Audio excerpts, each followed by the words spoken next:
And we take a closer look now at this still unfolding story with Xiao Cheng, director of the Berkeley China Internet Project at UC Berkeley and editor of the China Digital Times, an online publication, and Evan Osnos, who's written on Chen Guocheng and other dissidents as the China correspondent for The New Yorker magazine. He joins us tonight from the campus of Stanford University. Evan Osnos, I'll start with you. What do you make of this very confusing series of events today? Is there any way to unravel what's known at this point?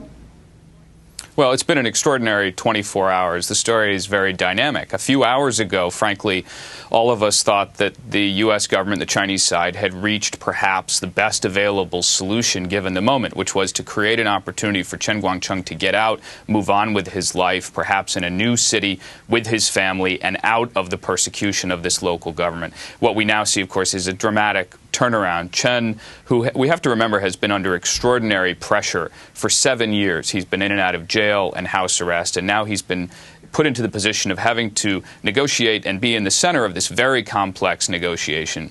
So he has come out and made statements that obviously stunned U.S. officials, and I think it's going to be several hours, perhaps a couple of days, before we know exactly what this deal includes. Xiao Cheng, I know you've been monitoring Chinese media and the Internet.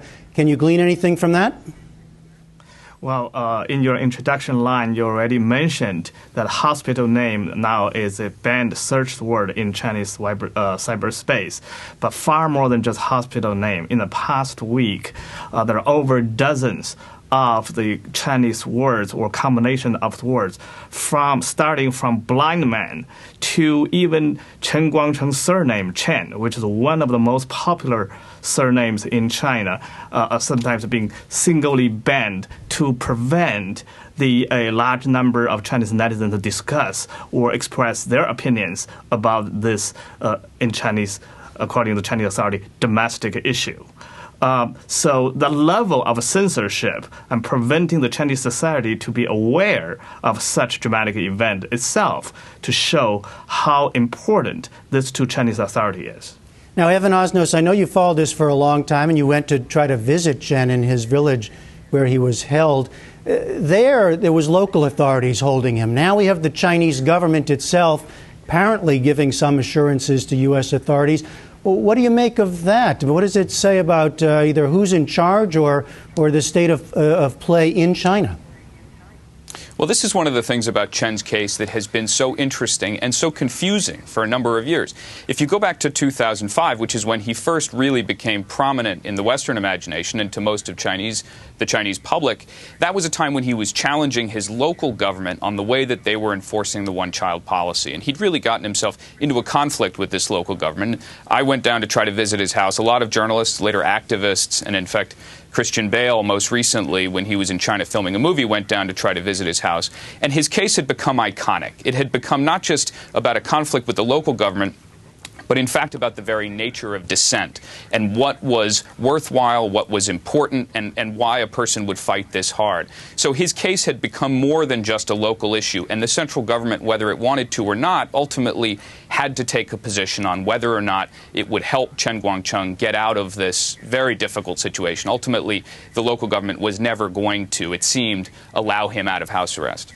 Now, Xiao Cheng, the other part of what happened today is the U.S. authorities describing more detail of their help to Chen to get into the embassy, and basically for the first time admitting that they had him there.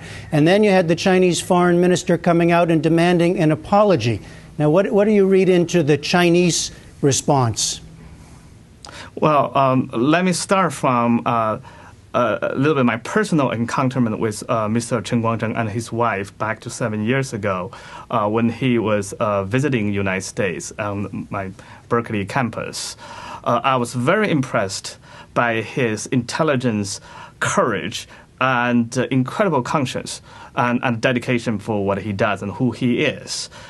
For someone like that, when he returned back to China, engaging in his simple commitment to help others through the law, and then the suffering he has been through, which now we're all familiar through the media, both in China and outside of China, actually, is some strong indicator of how the Chinese society has become. It's far more than just local authorities' misconduct, because over the years, he already became an international known figure. Without a central authority's permission or even directive, the local authority dare not to treat him that way. Therefore, now, when he's in such a situation, supposedly receiving some promises from the Chinese authority in the highest level, it's all in question. Now, come back to what you asked me, the Chinese government demanding on U.S. For apology. The first question I would say is that why the Chinese government asks itself that their own official and their own citizen, starting from a police chief in a major city to a blind activist, when their life in danger, they seek refuge only in the entire China to the U.S. embassy. And what make the Chinese government lost its people's confidence, including their own official? And people like Chen Guangcheng, at this point, is his safety to stay in a home, in their own homeland, to pursue his what he believes in as a free citizen. That's all what is important about. But there's no way we can see the Chinese authority can deliver that promise. Well, so Evan Osnos, starting with you on this, I mean, the clear question now is whether the U.S. involvement in this, the very public nature of this case, might offer some promise or hope that Chen would not be persecuted.